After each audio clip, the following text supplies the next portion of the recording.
Hello student, I am Rajni Gupta. Welcome to science solution. आज हम पढ़ेंगे क्लास 7 साइंस का चैप्टर 3 रेशो से वस्तु तक के प्रश्न उत्तरों पर चर्चा करेंगे।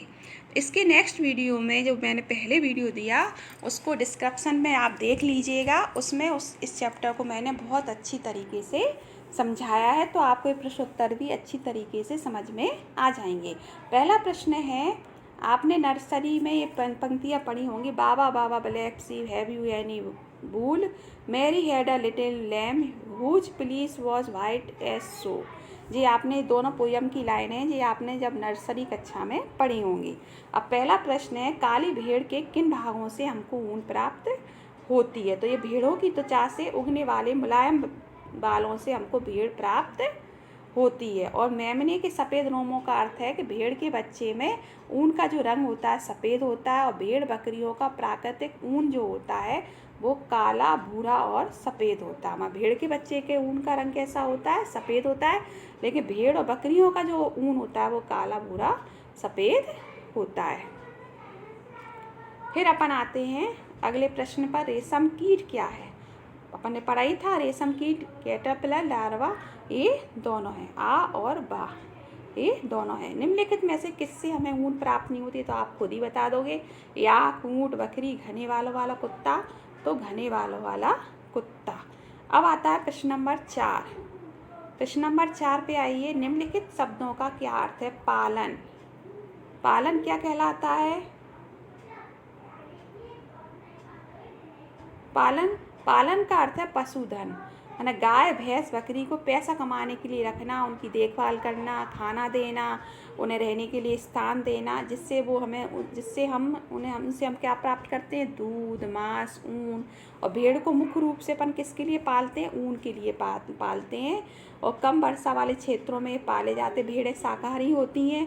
तो ये क्या खाती हैं? घास पत्तियाँ खाती हैं, दाल, मक्का, ज्वार, खनिजों का मिश्रण भी ये खाती है। सर्दियों में इन्हें घर के अंदर ही रखते हैं। सूखे चारे, पत्ती, अनाजों से पाला जाता है। पालन का अर्थ सीधा सीधा ये है, किसी भी जानवर को पालना, उसे खाना खिलाना, आश्रय देना ही पालन कहलाता है। अगला शब्द है ऊन कटाई।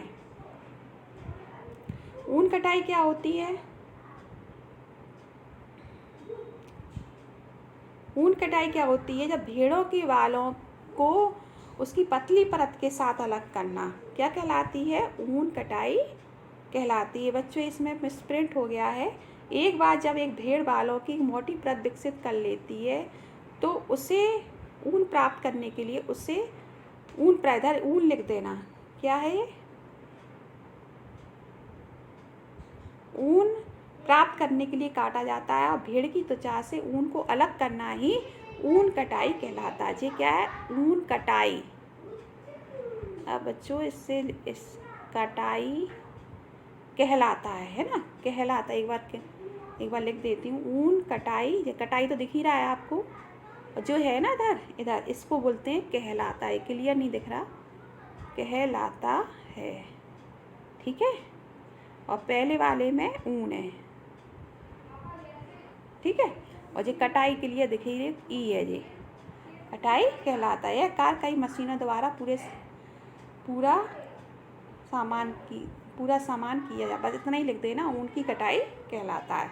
अब है रेशम कीट पालन। रेशम कीट पालन क्या होता है? रेशम के उत्पादन के लिए रेशम के कीड़ों के प्रजनन और प्रबंधन को रेशम कीट पालन कहते हैं। और भिन्न प्रकार के रेशम जैसे शहतूत रेशम, तसर रेशम भिन्न प्रकार के रेशम कीड़ों से प्राप्त किए जाते हैं। कुल मिलाकर रेशम का अगर हमको धागा प्राप्त करना है तो रेशम के कीड़ों को पालना ही रेशम कीट पालन कहलाता है। अब आते हैं अपन प्रश्न नंबर 5 पर। ये ऊन के बारे में है, इसको मैंने बहुत अच्छा समझाया था वीडियो में, आप ज़रूर देखिएगा तो ये आपको समझ में आ जाएगा कि भेड़ के बालों से ऊन कैसे प्राप्त की जाती है। सबसे पहले अपन ऊन कटाई करते हैं। मतलब ऊन कटाई का अर्थ है कि भेड़ के जो बाल हैं, घने बाल, उसको त्वचा की एक पतली परत के साथ अलग कर दिया जाता है, जिससे अपन ऊन कटाई कहते हैं। अभिमार्जन भी बहुत अच्छी तरीके से समझाया था मैंने। अभिमार्जन का अर्थ है कि ऊन जो कट गया उसे फिर पानी की टंकियों में डाल देते थे, जिससे उसकी गंदगी निकल जाए। मतलब जो बालों से गंदगी को अलग करना ही अभिमार्जन कहलाता। फिर इसके बाद छटाई की जाती है। छटाई का अर्थ है जो मुलायम बाल है उसे अपन फैक्ट्रियों में भेज देते हैं। फिर होती है बर की छटाई। अब बर मैंने बताया था, बर क्या होती है, इस कोमल गुच्छे होते हैं रेशों के। जैसे आपने सर्दियों में जब हम स्वेटर पहनते हैं तो स्वेटर में गुच्छे आ जाते हैं, ऊन के आते हैं ना, तो उन्हीं गुच्छों को अपन बर कहते हैं। तो फिर उनकी छटाई की जाती है, उनको हटा दिया जाता है, फिर दोबारा से उन्हें धोया जाता है और फिर सुखाया जाता है ना। फिर उसके बाद क्या होता है, रंगाई। फिर उन्हें विभिन्न रंगों में रंगते। अब रंग के तैयार हो गई अपनी ऊन, तो फिर उसके बाद उसमें रेलिंग, फिर उनका रील बना दी जाती है। ये 2 चित्र हैं प्रश्न नंबर 6 में। सहतूत के पत्ती पर अंडे और कोकून में विकासशील कीट। ये भी मैंने पढ़ा दिया था कि जब मादा रेशम कीट अंडे देती तो कई अंडे देती है, तो शुरू में ये जो सहतूत की नई पत्तियों को खाती है और 15 से 20-25 दिन तक ये सहतूत की पत्तियों को खाती है। तब कहीं जाके फिर कैटरपिलर से एक नई अवस्था विकसित होती है जिसे अपन कहते हैं प्यूपा। और प्यूपा अपने चारों ओर एक धागे के समान संरचना बनाता है जिसे अपन कोकून कहते हैं। कोकून का कटा हुआ भाग है और इसके अंदर ये क्या है, प्यूपा। ठीक है, विकासशील कीट, और इसी के अंदर वो कीट विकसित होता है। तो ये चित्र बनाने थे, आप बना लेना। प्रश्न नंबर जो 7 है, ये रेशम कीट के पालन से संबंधित है कि रेशम कीट के पालन से इनमें से कौन से शब्द हैं। तो 2 शब्द हैं, रेशम कीट पालन और सहतूत की कृषि। क्योंकि रेशम जो के कीड़े हैं वो सहतूत के ही पत्ते खाते हैं, क्योंकि पुष्प से इसमें कोई मतलब नहीं है, मधुमक्खी पालन से भी इसमें कोई मतलब नहीं है, वनवर्धन से भी कोई मतलब नहीं है। तो प्रश्न नंबर 7 भी क्लियर हो गया। अब आते हैं अपन प्रश्न नंबर 8 की मैचिंग पर। मैचिंग है, मैंने शब्द पढ़ाई दिया था। अभिमार्जन क्या होता है, काटी गई ऊन की सफाई। सहतूत की पत्तियां जहाँ भी आए समझ लेना रेशम कीट का भोजन है। याक अपन को पढ़ाई था, ऊन देने वाला जंतु। कोकून क्या है, कोकून से हमें रेशम का धागा प्राप्त होता है, रेशम फाइबर उत्पन्न करता। अब प्रश्न नंबर 9 पे आते हैं। प्रश्न नंबर 9 पर ये क्या है, वर्ग पहली है। तो वर्ग पहली को भरना है, तो अपन शब्द क्लियर कर। कार्तिक ऊन की को अच्छी तरह से धोने का क्रम क्या कहलाता है, परिमार्जन। बच्चों ये शब्द यहाँ गलत हो गया है।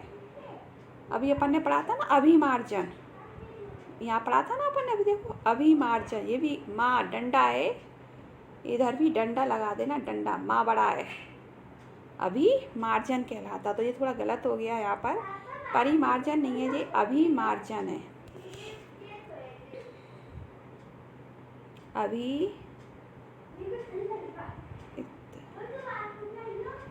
मार्जन, ठीक है। फिर अगला क्या है, एक प्रकार का जानतव रेशा। तो जानतव रेशा तो कोई भी लिख लो, रेशम, ठीक है ना। तो रेशम के लिए होगा 3। तो लंबी धागी ऐसी रचना जिससे बुनकर वस्त्र तैयार होते हैं वो क्या कहलाता है, फाइबर, ठीक है। इससे बुने वस्त्र शरीर को गर्म, तो अपन सर्दियों में कौन से वस्त्र पहनते हैं, ऊन के पहनते हैं, तो ऊन आएगा। इनकी पत्तियों को रेशम की, इनकी पत्तियों को खाते हैं, भी अपन ने पढ़ा था सहतूत। और रेशम आएगा तो सहतूत, और रेशम के कीड़ों के अंडे से क्या निकलता है, कैटरपिलर, जिसे अपन क्या कहते हैं, लार्वा। ठीक है बच्चों, इस प्रकार ये चैप्टर 3 के प्रश्नोत्तर पूरे हुए। आपको समझ में आ गया होगा। नेक्स्ट वीडियो के लिए सब्सक्राइब जरूर करिएगा जिससे आपको आगे की वीडियो मिलती रहे। गुड बाय, नेक्स्ट वीडियो में मिलते हैं। घर पर रहें, सुरक्षित रहें।